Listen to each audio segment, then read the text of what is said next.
New York City's LaGuardia Airport, March the 22nd, 1992. A commuter plane with 51 people on board tries to lift off the runway. Rotate. But the pilots can't get it to climb. They knew they were in trouble, but they were fighting all the way to the end. USAir Flight 405 plunges into the icy waters of Flushing Bay. 27 people die. For US investigators, it's an open and shut case. This accident was not a huge surprise to us. But Canadian investigators are stunned. They know the New York accident should never have happened. My reaction when I heard about it was, my God, it's Dryden all over again. 3 years earlier, an exhaustive investigation into a crash at a remote northern airport had identified a killer and spelled out ways to keep it from striking again. Certainly, if they had followed the recommendations in my report, the F-28 crash at LaGuardia could have been averted. The LaGuardia accident makes one thing clear. The right people never got the warning.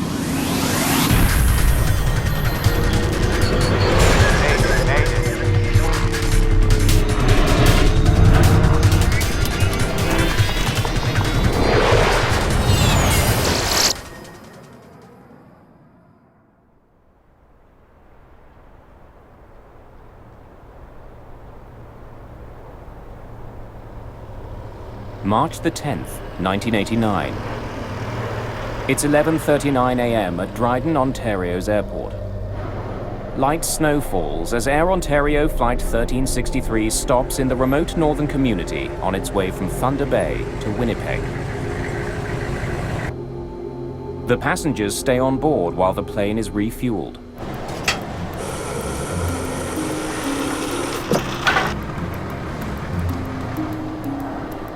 For flight attendant Sonia Hartwick and the crew aboard the Fokker F-28, it's been a frustrating day of delays.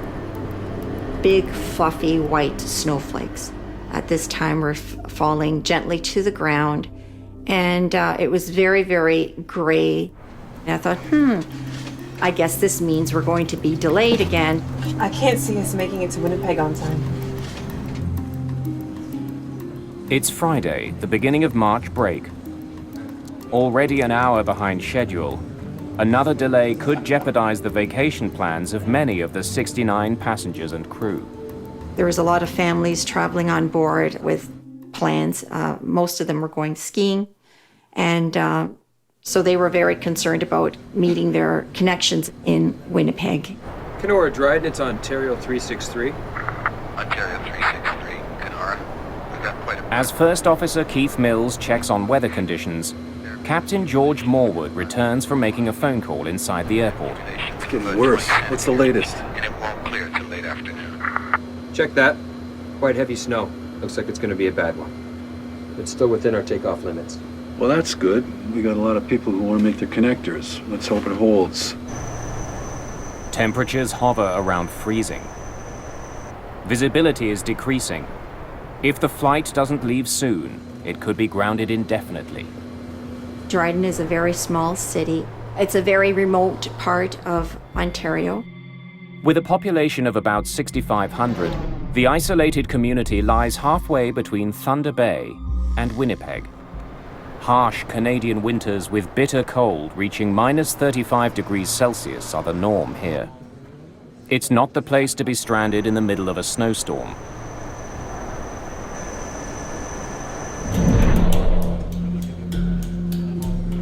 Royal Canadian Mounted Police Officer Don Crawshaw and his partner are escorting a prisoner to Winnipeg. When we did a criminal check on the prisoner before we left, he came up as a violent person. So 2 of us have to go with him. He was wanted in Banff on a fraud charge, and that's what he was being brought back to Alberta for. Hey, no smoking and seatbelts. On. Instruments. Sinks. Cross-check. Captain Morwood uses the power of engine number 2, already running, to fire engine number 1. Morwood and Mills are both highly experienced pilots. However, they've each flown fewer than 100 hours in the Fokker F-28. The multi-million-dollar aircraft is the first Air Ontario jet to serve the remote Northern Ontario region. 24 minutes after landing in Dryden, Flight 1363 is ready to leave. Inform Kenora, we're rolling. We're fired up, taxiing for departure, requesting airways to Winnipeg. Hang on a sec, guys. Is there a chance that plane can hold? We're having some bad weather up here. An approaching aircraft's urgent request to land Unbelievable. gives Captain Morwood little choice. He delays takeoff. Okay, 363 is holding short of the active. We are going to be a few moments until a small plane lands safely. We're sorry, folks. This just isn't our day. In the 2 years that I had flown with Air Ontario, I'd never come across anything like this before. The Cessna 150 lands safely, clearing the runway for Flight 1363's departure. Tell them we're going immediately. Kenora, Ontario, we're taxiing out at this time, 363 Dryden. Finally, an hour behind schedule, the plane taxis to runway 29. As we're going down the runway to position for takeoff, a blanket of snow was falling and I couldn't see the tree line anymore. It was like looking through a sheer. Folks, we're sorry for the delay. Flight attendants, please be seated for takeoff. At 12:09 p.m., Flight 1363 is ready for takeoff. Advise Kenora, we're ready to proceed. And Kenora, Dryden, Ontario, 363 is about to roll 29 at Dryden. Ontario 363, Kenora, roger. Captain Morwood performs a brief engine run-up, heating the engines to rid them of any accumulated snow and ice. Then he begins his roll down the runway. When we're taking off, I'm usually very quiet and focused, meticulously going through a checklist in my own mind. What would I do in the case of an emergency? E1, The F-28 reaches its takeoff speed, rotate. 80 knots.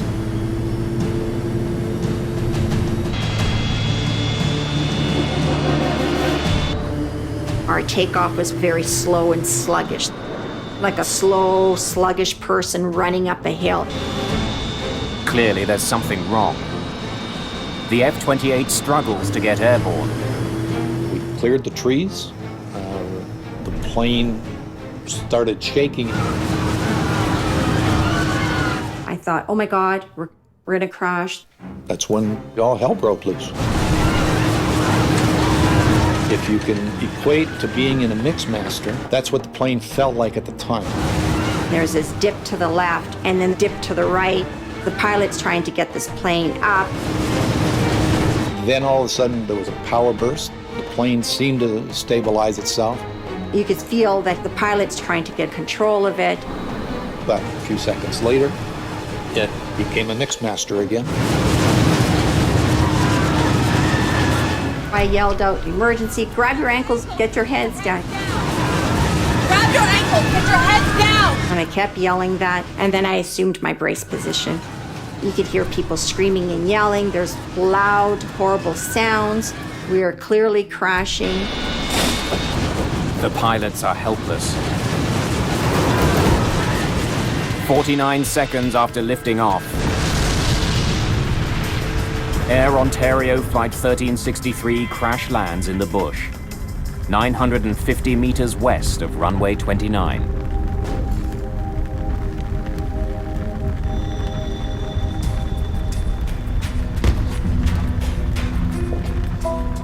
There was carnage of the aircraft all over the place.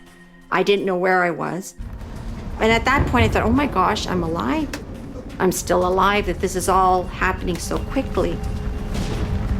When we crashed, we came down on an angle. It ripped the right side of the plane open, and that's how we got out, or else we probably would have never gotten out. Now, the prisoner was still in handcuffs, so I reached over and I took the cuffs off of him there, but he never left me. And then we exited the aircraft. There's fire all around, there's explosions. I'm thinking, oh my God, we're full of fuel. Guys, come this way. And I started yelling, come this way, for people to follow my voice. Come this way. Come on. We're gonna go Passengers this way. scramble for safety before the fire spreads.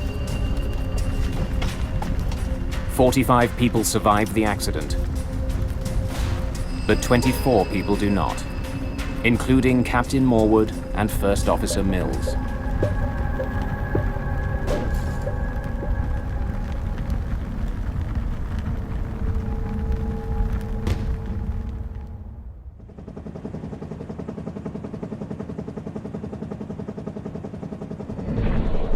Emergency crews rush to the crash site deep in the woods.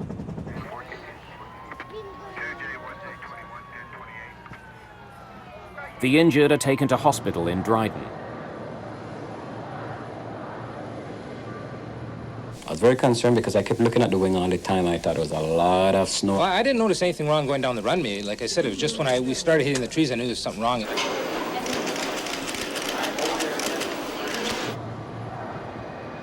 Within 24 hours, a team of investigators from the Canadian Aviation Safety Board arrives at the scene.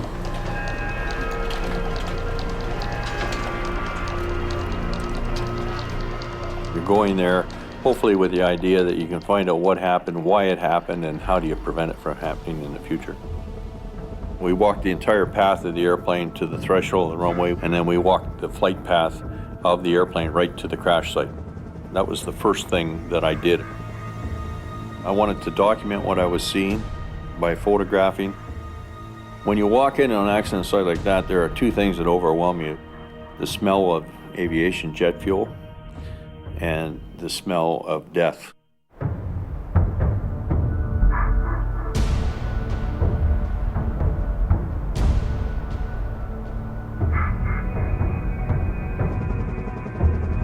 The trees just past the end of runway 29 give investigator David Roer and his team vital clues about the F-28's failed flight. What happened was the airplane went off the end of the runway in what we would call ground effect and just stayed at that height, simply clipping the tops of the trees. Look at how these treetops have been clipped off. It didn't ever fly. You've got 24 people that died. You've got 2 pilots that died and a flight attendant that died. And they died, for the most part, trying to do their job. So you really want to do them justice, but you also have to be fair. And if there were mistakes made, mistakes have to be fixed. From the rear of the fuselage, investigators recover the F-28's 2 black boxes, the flight data recorder and the cockpit voice recorder.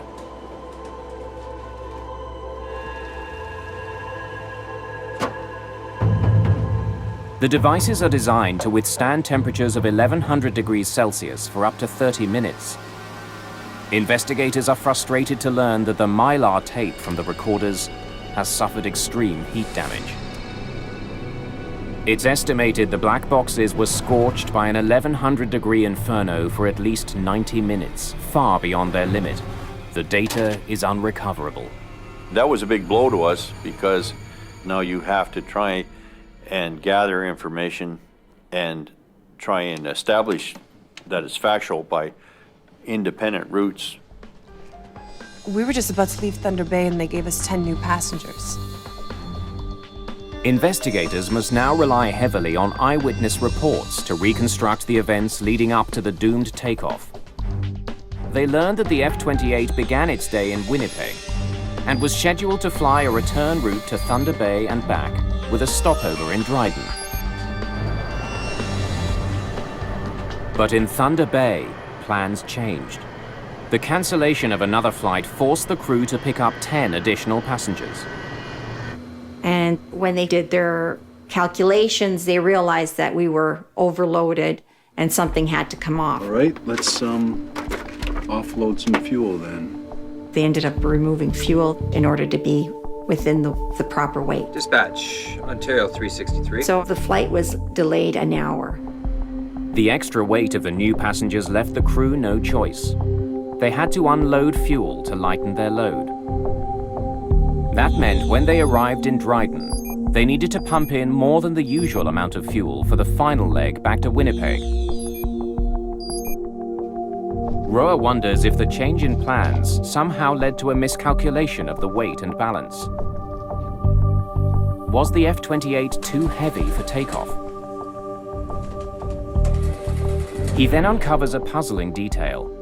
The plane's weight and balance form for the takeoff from Dryden was never collected as required. It burned in the fire.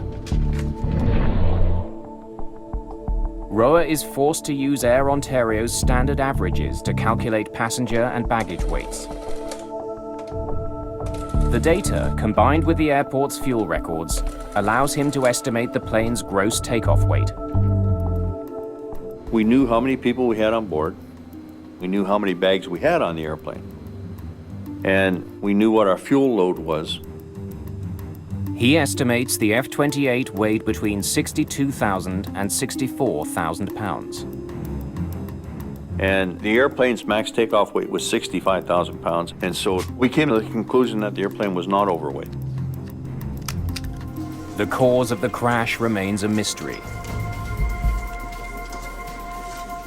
18 days into the investigation, the Canadian government appoints Justice Virgil Moshansky to lead a more wide-ranging inquiry into all aspects of the aviation system that might have contributed to the Air Ontario tragedy.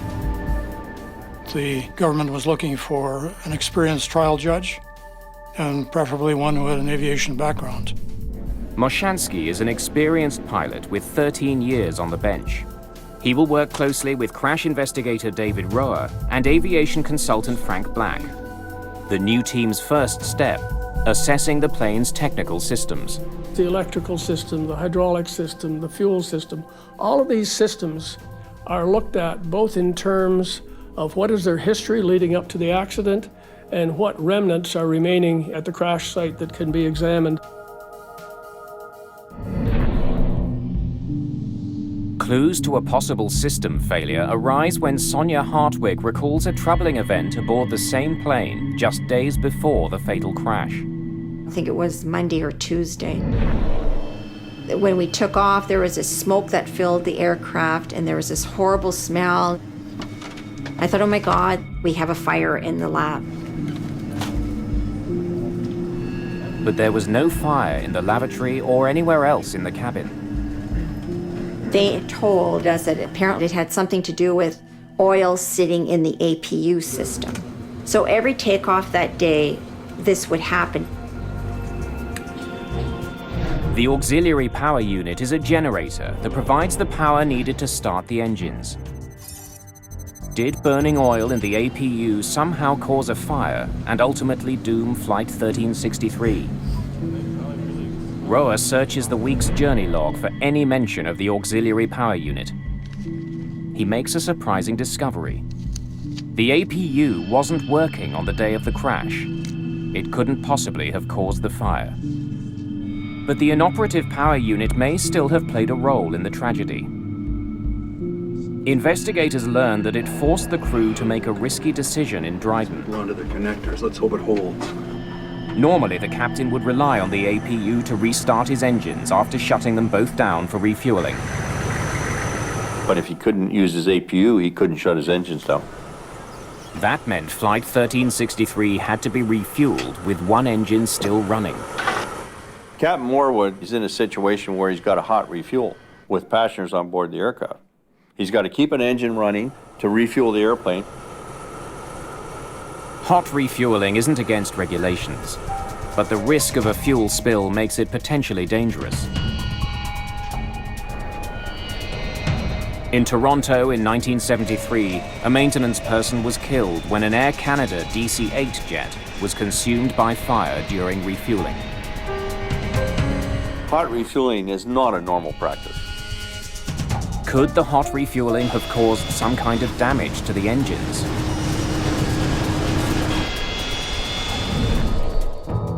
The Dryden Airport manager, a former military pilot, suspects there was trouble with the plane's engines. He tells Roa he saw the takeoff from his office and heard a sharp, explosive noise just as it disappeared from view. To him, it signified a flameout or engine failure.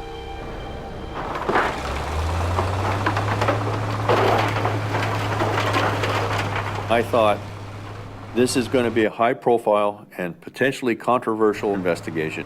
And the only way to ensure that the truth stands up is to have hard evidence from the aircraft accident. And so we took the airplane completely and we put it in our lab in Ottawa. Anything? With signs pointing to engine failure as the cause of the crash, strip it down. Roa orders extensive engine testing. Those engines were examined in detail for damage. Roa finds the F-28's 2 Rolls-Royce engines suffered only minor structural damage. There's no evidence of an engine fire, nothing at all to suggest the engines had failed.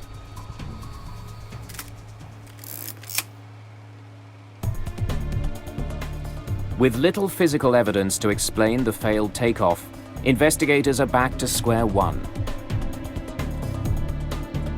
To solve the mystery, they comb through survivor and eyewitness statements.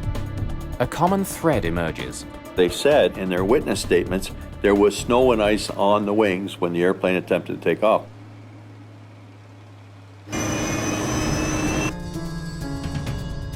Roa studies weather charts for clues. We had very good meteorological information.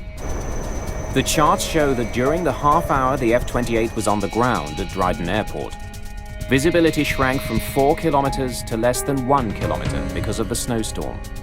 And though we may find other reasons, for sure, snow and ice on the wings was a factor in this accident. Sonia Hartwig tells investigators about an unusual sight during takeoff.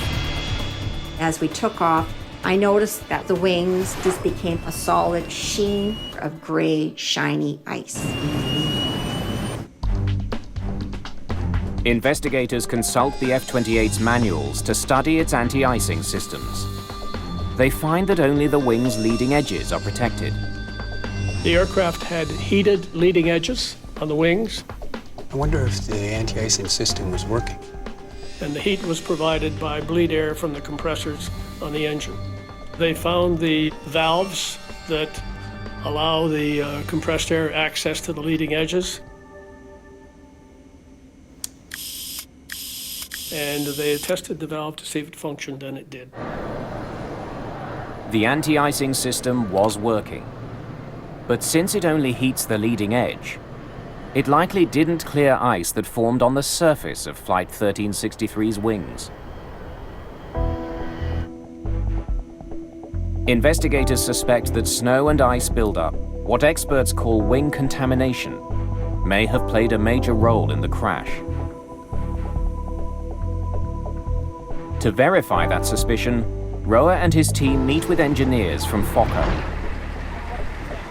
Thanks for coming. Curious to see what you have. Jack Van Hengst, who was the chief engineer, had extensive aerodynamic studies and data on the effects of contamination on an F-28 airplane. Fokker engineers have run simulations of the crash. They were able to get some very good data in terms of the performance of the airplane, simulating the type of loads, temperatures, etc., that the Dryden aircraft would have been exposed to. Investigators make a crucial discovery about the design of the F-28. Because of the angle of the wings, a very small amount of ice makes the plane susceptible to stalling.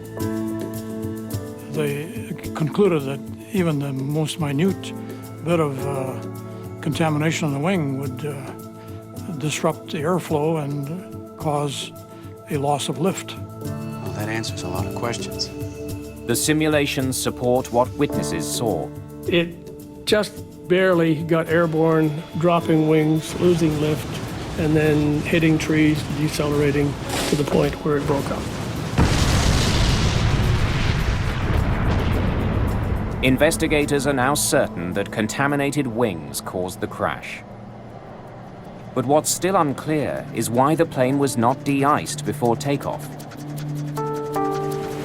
Almost all airports in cold climates, including Dryden, are equipped with the technology to remove ice from a plane. But Captain Morwood never requested de-icing. It's getting worse. What's the latest? And it won't clear till late afternoon. Investigators need to figure out why. They want to understand what made him risk his own life. Let's hope it holds. And the lives of the 68 other people on board Flight 1363.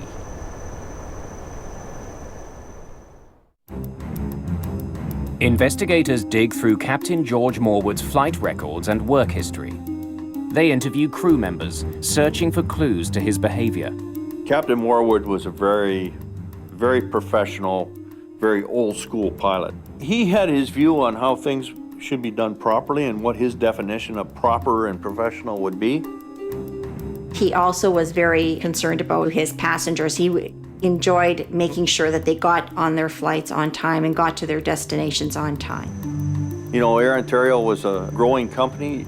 It was their first foray into the jet operations. I'm sure that there were many things that Captain Morwood would have thought in his own mind, this is not how he would do it. And I'm sure at times he probably let the superiors know that. Morwood's history shows he's delayed and cancelled flights in the past because of icing concerns. Roa is stumped. Why didn't he request de-icing in Dryden? Another pilot who was at Dryden Airport that day provides part of the answer. He heard Morwood on the phone to Air Ontario.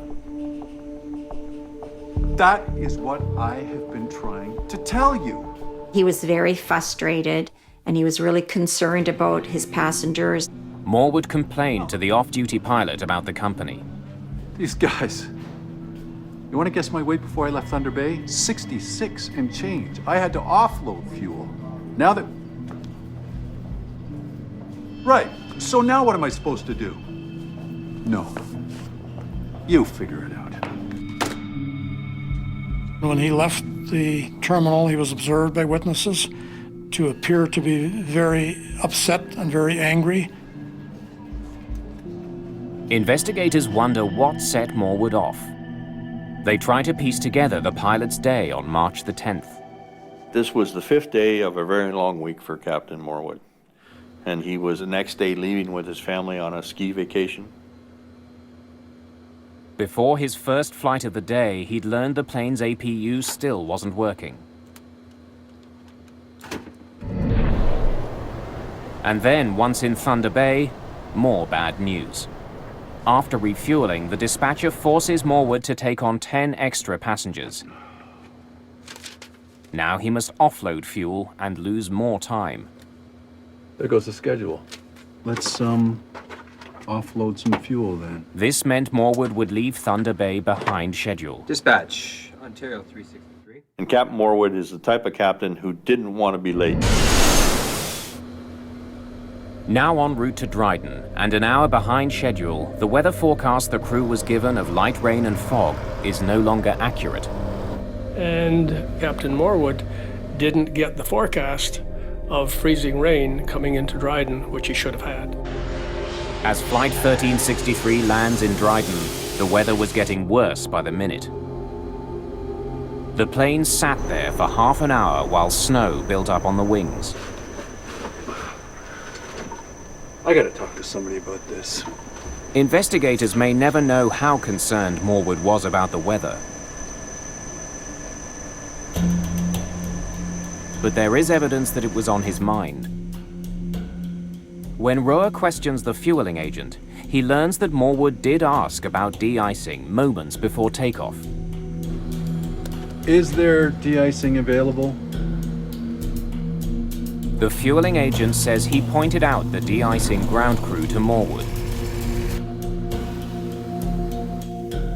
The agent then offers a compelling reason that could explain why the captain didn't de-ice. Air Ontario had a policy prohibiting him from de-icing with an engine running. The fluid can be ingested in the engines and then find its way from there to the air conditioning on the airplane and make it extremely noxious in the cabin portion of the airplane. But if Morwood had shut down both engines, he wouldn't have been able to restart his plane. Now, the only other way to start the airplane on the ground is with a ground-based air cart that can provide the compressed air. And Dryden did not have the capability to start the airplane. The equipment would have had to be flown in from Winnipeg. It would have been a costly decision. If he shut it down, he would ground the aircraft there effectively, requiring the billeting of passengers in hotels and at an expense to the airline for which he would be answerable. Right. So now what? So he was under a great deal of pressure. No. You figure it out. And I believe that the conversation on the phone would have been about that scenario and his displeasure with it. But he didn't have any other chance. It's getting worse. What's the latest? Quite heavy snow. Looks like it's going to be a bad one. It's still within our takeoff limits. Well, that's good. We got a lot of people who want to make their connectors. Let's hope it holds. Though the amount of snow on the wings was still within limits, it's what lay under the snow that doomed the flight. The fuel in a plane's wing can get as cold as minus 40 degrees Celsius. The frigid fuel cools the metal surface of the wing. When snow hits this supercooled surface, it freezes instantly into a barely visible layer of ice. It's a process called cold soaking. And this, of course, is what's disrupting the airflow on the wing and destroying the lifting capabilities. Tell them we're going immediately. Kenora, Ontario, we're taxiing out at this time 360. The only reason that I can possibly think of that led to his decision to execute the takeoff was the fact that he didn't consider the cold soaking phenomena and the fact that those wings could still have ice on them. Advise Kenora, we're ready to proceed. And Kenora, Dryden, Ontario. Perhaps not wanting to face the consequences of shutting down his engines, Morwood opted to take off for Winnipeg without de-icing his plane. He must have concluded that the ice would blow off on takeoff. That is where he made a mistake, a tragic mistake. But Mashansky concludes that despite his mistake, Captain Morwood is not solely responsible for the crash. It wasn't simply pilot error. There were a myriad of factors which were the cause of the accident.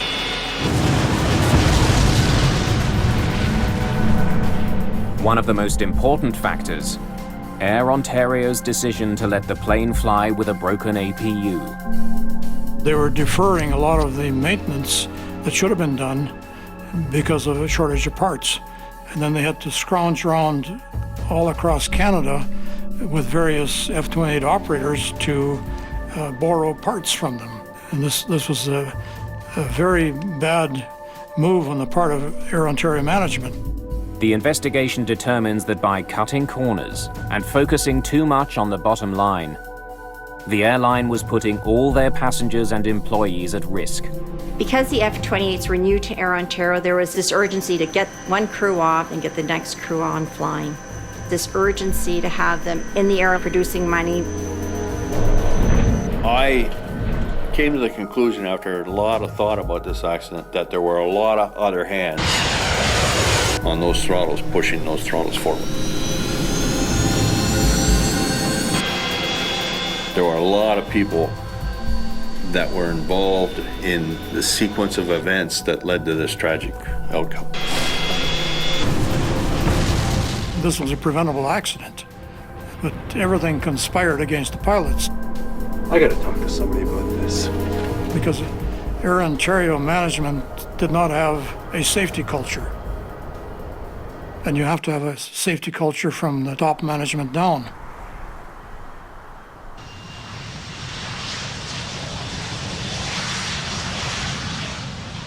Knowing there are dozens of Fokker F-28s flying around the world, Justice Mashansky takes an unusual step. He releases a report well before his inquiry concludes. Good afternoon. It warns of the plane's vulnerability to ice buildup and stresses the need for frequent de-icing in winter conditions. Even a small amount of icing would be disastrous on an F-28.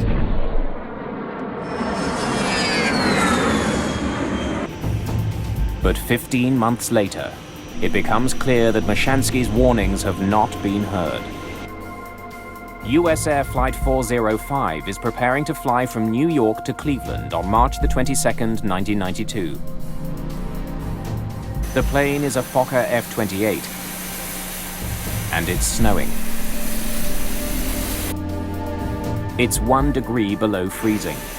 At 9 p.m., the jet is being de-iced for a second time since its arrival from Florida. In the past hour, an inch of snow has fallen and shows no signs of stopping. USAir 405, clear to taxi runway 13. The crew prepares for takeoff. Flight 405 is an hour and 45 minutes behind schedule when Captain Wallace Majeur starts taxiing to runway 13. Then, unexpectedly, USAir 405, turn left into hold short of Echo. Left on the inner to hold short of Echo. At 9:07 p.m., Flight 405 is forced to wait on the taxiway near runway 13. Another 23 minutes pass. First Officer John Rashuba turns on a light that illuminates his wings. He checks the right wing for ice. He sees none. Looks pretty good to me as far as I can see. USAir 405, runway 13, clear for takeoff. Even though it's now been 35 minutes since their last de-icing, the crew does not request another. Takeoff thrusts set. Temp's okay. Everything proceeds as it should. Until... V1. Rotate. Just after the F-28 begins its rotation. The aircraft had enough flying speed to lift off. Barely lift off. The wings just could not support the airplane. They knew they were in trouble. 13 seconds after lifting off, Flight 405 crashes on the shore of Flushing Bay.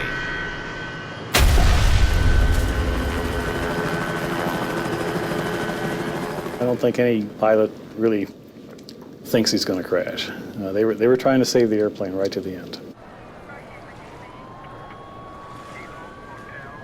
27 of the 51 people on board are killed. Another Fokker F-28 has crashed, with tragic consequences. My reaction when I heard about it was, my God, it's Dryden all over again. Within days, investigator in charge Robert Benson suspects that ice on the wings was the major cause. It would be very, very difficult for either of the pilots to really detect ice on the wings, looking backwards over their shoulders through the side windows of the airplane. Looks pretty good to me as far as I can see. So the captain was faced with quite a problem. If he wanted to be de-iced a third time, he would have had to get out on the lines, taxi all the way back into the parking area, and meet up with a de-icing truck again.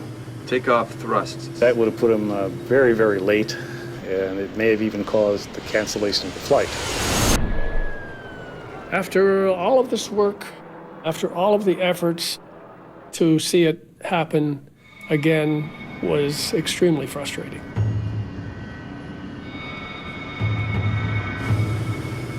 There were no regulations in place requiring the crew to seek another de-icing after their extended delay. But Justice Mashansky had called attention to the dangers of long wait times when he issued his interim report. If they had followed the recommendations in my second interim report, this accident certainly could have been averted.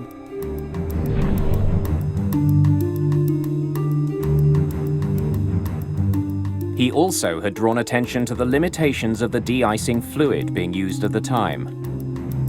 Called Type 1 fluid, it's a mixture of antifreeze and water. Those chemicals are designed that as you accelerate down the runway, that they'll actually shed off your wing, so that when you actually want the wing to lift and produce lift, that it's not contaminated.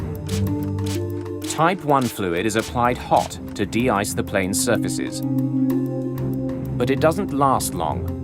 Type 1 fluid had a holdover time in their best conditions of about 15 minutes. Under poor conditions, such as freezing rain, it could be as low as 6 minutes. During the Air Ontario investigation, Mashansky's team reached a stark conclusion about the effectiveness of Type 1 fluid. Even if Captain Morwood could have de-iced his plane in Dryden, We're fired up, taxiing for departure, requesting airways to Winnipeg. it may have made no difference. Hang on a sec, guys. Is there a chance that plane can hold? We're having some bad weather up here. Unbelievable. Flight 1363 had to wait for the troubled Cessna 150 to land. By the time he waited for this 150 aircraft and pilot to land, and then they backtracked and got into position, now they're in a serious snowstorm, and they are getting contaminated. Even if Morwood had de-iced during his 30 minutes on the ground, Rotate.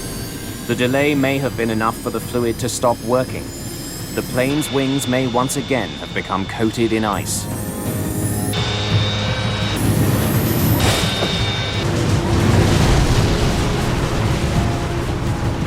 It came out in the examination of Air Ontario pilots that there was a dire need for training in terms of how the de-icing, anti-icing systems worked and how long your aircraft was protected. As soon as our accident occurred up in New York, we of course understood that it was a similar aircraft, in fact a nearly identical aircraft to the Dryden accident airplane. The circumstances were similar in both accidents, and the Dryden report was a tour de force, which helped us focus our investigation quite a bit.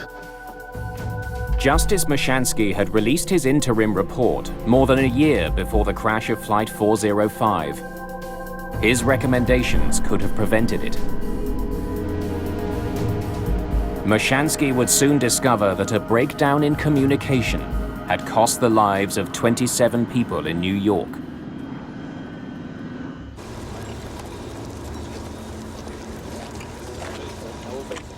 During his inquiry, Justice Mashansky learned that there was another type of de-icing fluid available to the airline industry. It's called Type 2 fluid. It's thicker than Type 1, which prevents it from immediately flowing off an aircraft. A Type 2 fluid is a much more gooey substance. I've heard it referred to as almost mucus-like. With holdover times of up to 45 minutes, it keeps ice from accumulating, then blows off the plane's surfaces at takeoff. 15 months before the USAir crash, Mashansky recommended greater use of the thicker Type 2 fluid. Mashansky's investigators also studied de-icing practices at Toronto's Pearson Airport. We got a hold of a film crew, and we waited and watched the weather very carefully until we found a forecast of freezing rain. And we tracked one aircraft which was heading for the Caribbean. The investigators discovered an alarming gap in the time between de-icing and takeoff. And from the time the aircraft was de-icing on the gate until the time the aircraft took off was somewhere in the order of 41 minutes. So there was no doubt that aircraft were departing Pearson Airport with a partially or largely contaminated wing surface. We then went to Chicago O'Hare. This was the first airport to actually put in place runway end de-icing pads. And it was very useful in terms of explaining to us how these had evolved, what type of de-icing equipment they were using on them, how they worked. At the time of the USAir crash, LaGuardia did not offer de-icing at the runway, only at the gate. Again, 15 months before the crash, Justice Mashansky recommended the placement of de-icing facilities at runways instead of terminal gates. Mashansky also recommended that pilots not only inspect their wings from the cockpit, Looks pretty good to me as far as I can see. but also from the cabin. USAir 405, runway 13, cleared for takeoff. Mashansky claims that his report could have prevented the crash at LaGuardia. But the Federal Aviation Administration claims it never received his report in 1990, and therefore couldn't pass the information along to airlines and pilots. But Justice Mashansky doesn't accept that. My second interim report went out in December of 1990. It was about a year and a half before the LaGuardia crash occurred. So I think probably sat on somebody's desk. The crash of Flight 1363 resulted in dozens of recommendations that could save lives. The crash of Flight 405 ensured those recommendations were widely implemented. Well, there was a lot that came out of Dryden. I mean, the commission came out with 192 recommendations. It changed the whole nature of how we approach contamination. We now have runway end de-icing pads so they can get a final de-icing before they take off. This was something directly the result of the Dryden Commission inquiry. Today, most airlines use a new type of de-icing fluid. Type 4 de-icing fluid lasts longer. It will stick to a wing for up to 2 hours. As well, air traffic controllers must now be able to tell flight crews how long they will be delayed at the runway after being de-iced. Dryden is really the first accident that explored not only what happens in the pointed end of an airplane, but what happens within a corporate culture. It put CEOs on notice that they can't hide in the woodwork when an accident occurs. Dutch manufacturer Fokker went bankrupt in 1996. Despite this, in 2009 there were still 55 Fokker F-28 jets in operation worldwide, mostly in warmer climates. Nobody should ever lose their life due to a contamination accident again in commercial aviation, anywhere in a snow and ice environment. We've learned all the lessons